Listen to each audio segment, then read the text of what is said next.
तो मेरे बहुत ही प्रिय और बेहद सम्मानित साथियों, हृदय की असीम गहराइयों से अभिनंदन, बहुत बहुत हार्दिक स्वागत।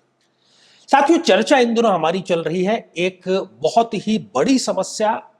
हालांकि वो पूरे परिवार की समस्या है, लेकिन वो बहनों पर केंद्रित है, बहनों के लिए बहुत कष्टदायी है। जी हाँ, हम चर्चा कर रहे हैं गर्भपात की, अनचाहे गर्भपात की, अनवांटेड एबॉर्शन की।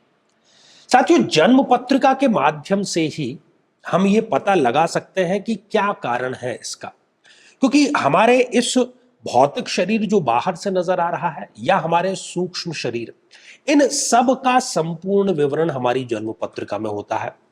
इससे पहले के एपिसोड में हमने मेष लग्न के बारे में चर्चा की और आज इस एपिसोड में हम चर्चा करेंगे वृषभ लग्न की जन्म पत्रिका के बारे में। तो मैं ये चुनौतीपूर्ण और पूरे अधिकार के साथ में आपको कहता हूं कि यदि आप स्वयं इस समस्या से पीड़ित हैं या घर में या आपके परिचय में कोई समस्या से पीड़ित है, तो उसकी कुंडली आप लेकर के बैठिए, क्योंकि मैं जो कारण बताने वाला हूं वो कारण यदि उसकी जन्म पत्रिका में घटित हो रहे हैं तो उसका कारण कोई बाहरी नहीं, मतलब जन्म पत्रिका में ही उस बीमारी का कारण है और समाधान भी जन्म पत्रिका के माध्यम से किया जा सकता है। तो आइए साथियों, एक वृषभ लग्न की जन्म पत्रिका हम यहां पर ले रहे हैं उदाहरण के तौर पर। 2 नंबर से इस जन्म पत्रिका का प्रारंभ हो रहा है, इसलिए हम इसको वृषभ लग्न की जन्म पत्रिका कहते हैं। अब कौन कौन से कारण हैं उस पर एक बार हम दृष्टिपात करते हैं। वृषभ लग्न की इस जन्म पत्रिका में चूंकि गर्भाशय की जो बात है, गर्भ धारण की जो बात है, गर्भ की सस्टेन रहने की, सफल रहने की जो बात है, वो पंचम भाव से देखी जाती है। तो पंचम भाव के अधिपति इस जन्म पत्रिका में है स्वयं बुध देव। यदि बुध देव इस जन्म पत्रिका में छठे, 8वें या 12वें भाव में जाकर के बैठ जाए, पहली बात, या फिर वो नीच राशि के होकर के 11th हाउस में जाकर के बैठ जाते हैं, इन सभी स्थितियों में। इसके अतिरिक्त यदि बुध देव स्वयं, आप जन्म पत्रिका में देखिए कि क्या वो 0 डिग्री के हैं या वो 28, 29 जैसी अंतिम डिग्रियों के हो गए हैं, या सूर्य के बहुत क्लोज कंजक्शन में है, अर्थात वो अस्त अवस्था में आ गए हैं। ये तो बुध की बातें हो गई, या तो इनमें से कोई कारण होगा, या फिर पंचम भाव में कोई ना कोई मारक ग्रह स्वयं विराजमान है या उसको दृष्टिपात कर रहा है। पंचम भाव में यदि चंद्रमा विराजमान है, पंचम भाव में यदि गुरु विराजमान है, पंचम भाव में यदि मंगल विराजमान है, क्योंकि ये सभी वृषभ लग्न में मारक ग्रह होते हैं।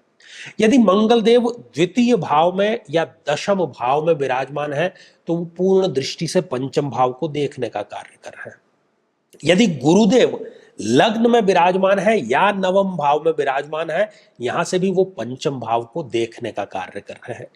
इन सभी की सभी स्थितियों में साथियों, आप ये जानिए कि ऐसी बहन को, जिसकी भी ये जन्म पत्रिका है, और खासतौर पर यदि उन्होंने कुंडली ठीक से नहीं मिलाई है, केवल गुण मिलान कर लिए हैं सरसरी तौर पर, तो उनको ये समस्या अवश्य आकर के ही रहेगी कि प्रथम माह में या तृतीय माह में गर्भ अवस्था के उनको इस दुख का सामना एक से अधिक बार करना पड़ता है।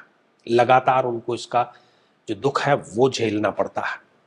इसके अलावा उनको ENT जिसको हम कहते हैं, गले, कान या नाक से संबंधित जो समस्या है, इसका भी सामना उनको करना पड़ता है। हालांकि वो यदि दवाइयां लेते हैं तो उससे ठीक हो जाता है, लेकिन ये जो गर्भपात की समस्या है ये धीरे धीरे आपको निसंतानता की तरफ धकेलती चली जाती है। इसलिए कुंडली में यदि इनमें से कोई समस्या है तो उसका समाधान किया जाना नितांत आवश्यक है, और वो समाधान उस पर्टिकुलर व्यक्ति की जन्म पत्रिका के माध्यम से ही होता है, लेकिन होता 100% सत्य तरीके से है।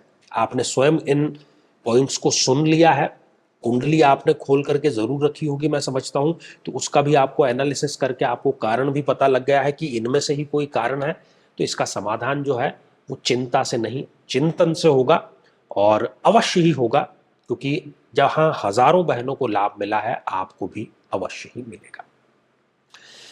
तो ये तो था वृषभ लग्न को लेकर के, और ये जो श्रृंखला है ये हमारी आगे भी जारी रहेगी। यदि अभी तक आपने अपने लग्न से संबंधित एपिसोड नहीं देखा है तो यहाँ आई बटन में हमने इस प्लेलिस्ट का लिंक दिया है, जाकर के आपको जरूर देखना चाहिए और समाधान इसका जरूर अतिशीघ्र करना चाहिए।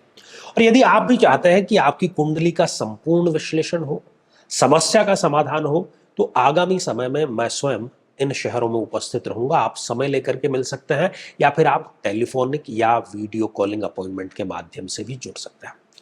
तो साथियों, आज के लिए केवल इतना ही, और इसी मंगल कामना के साथ में कि आप सभी स्वस्थ, समृद्ध और शांतिपूर्वक जीवन व्यतीत करें। नमस्कार।